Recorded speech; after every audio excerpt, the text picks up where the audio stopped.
Lu pernah gak sih lagi nongkrong, tiba-tiba ada temen yang cerita, "Bro, kemarin gue cuan kripto 3 juta dalam semalam." Dan lu cuma bisa bengong, kayak, anjir gampang amat duit zaman sekarang. Nah, di satu sisi, ada juga cerita kebalikannya.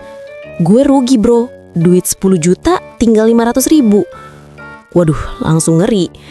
Pertanyaannya, kripto ini sebenarnya peluang emas atau cuma jebakan Batman buat kaum FOMO? Hari ini gue bakal ajak lu ngobrol santai, belajar kripto buat pemula. Jadi kalau lu masih bingung kripto itu apa, cara kerjanya gimana, sampai gimana biar gak jadi korban scam, lu wajib nonton sampai habis. Oke, pertama-tama, kenapa sih orang rame banget ngomongin kripto? Fenomenanya jelas. Anak kuliahan yang biasanya duitnya pas-pasan, sekarang banyak yang coba-coba trading kripto. Karyawan kantoran yang gajinya mepet mulai mikir, kalau cuma nabung doang gak akan cukup. Bahkan emak-emak arisan pun ada yang tiba-tiba nawarin koin baru, kayak nawarin kosmetik. Kenapa bisa begitu? Karena kripto punya image, cepet kaya, gampang cuan, anti ribet. Tapi di balik itu ada masalah besar, kurangnya edukasi. Banyak pemula yang masuk cuma karena ikut-ikutan. Hasilnya, duit amblas, stres, terus bilang kripto itu penipuan. Padahal, masalahnya bukan di kriptonya, tapi di cara mainnya. Poin 1, apa itu kripto? Bayangin gini, lu lagi main Mobile Legends, lu punya diamond kan? Nah, diamond itu bisa lu pakai buat beli skin, tapi nggak bisa lu pakai buat beli mie ayam di warteg. Kripto mirip kayak uang digital, tapi bedanya dia bisa dipakai lebih luas, bahkan ada yang bisa jadi aset investasi.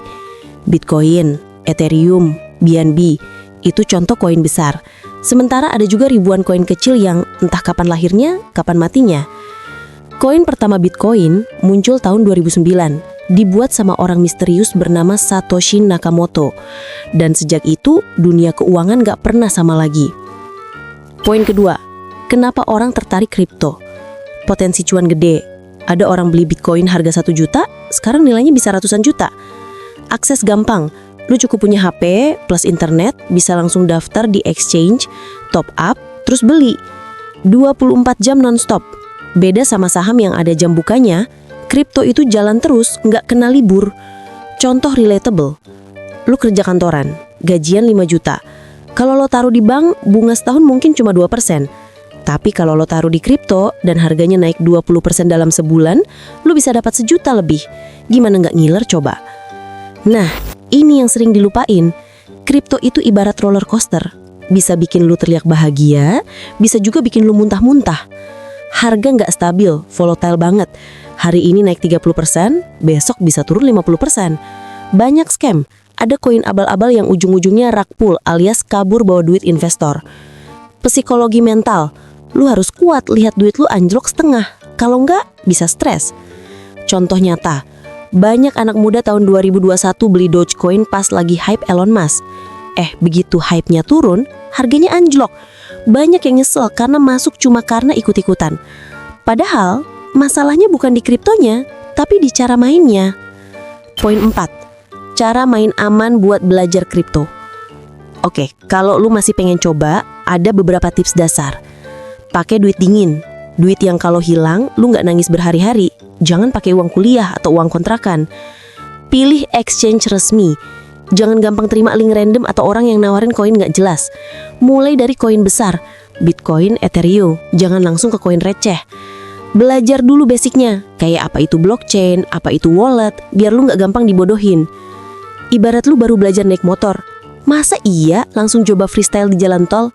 Ya jatuh lah. Sama kayak kripto, mulai dari dasar, jangan langsung FOMO.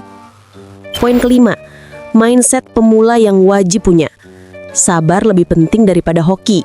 Yang tahan lama biasanya menang, yang pengen instan biasanya tumbang. Jangan percaya 100% sama influencer.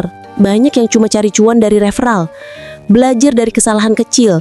Mending rugi 100 ribu pas belajar daripada rugi 100 juta karena nekat. Fakta menarik. Riset nunjukin 90% trader pemula rugi dalam tahun pertama. Yang bertahan biasanya bukan yang paling jenius, tapi yang paling disiplin. Poin keenam, bukan cuma trading, ada banyak cara di kripto. Banyak pemula pikir kripto itu cuma trading beli jual, padahal ada banyak cara lain. Staking, kayak nabung, lo simpen koin, dapat bunga. NFT dan game fee, beli aset digital unik atau main game yang kasih reward kripto. DeFi, layanan keuangan tanpa bank. Lo bisa minjemin duit, dapat bunga, semua pakai smart contract. Contoh relatable, bayangin lo main game dapat skin langka. Biasanya cuma bisa pamer doang, tapi kalau NFT, skin itu bisa lo jual ke orang lain. Jadi ada value nyata. Jadi gini, kripto itu ibarat hutan belantara. Di dalamnya ada emas, ada juga jebakan. Ada orang yang nemu jalan keluar dengan harta karun, ada juga yang hilang selamanya. Pertanyaannya, lu mau masuk hutan itu cuma modal nekat? Atau lu siapin kompas, peta, dan ilmu biar nggak tersesat? Oke guys, intinya gini. Kripto itu menarik, bisa jadi peluang. Tapi risikonya juga gede, jadi jangan asal ikut-ikutan. Edukasi, mindset, dan kesabaran itu kuncinya. Kalau lu masih pemula, ingat, tujuan utama bukan langsung kaya, tapi jangan sampai miskin gara-gara salah langkah. So, semoga obrolan ini bisa jadi bekal lo sebelum nyemplung ke dunia kripto.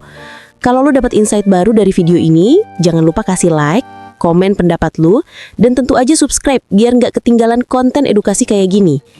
Sampai ketemu di video berikutnya, dan ingat, di dunia kripto, yang paling berharga bukan cuma koin, tapi juga pengetahuan.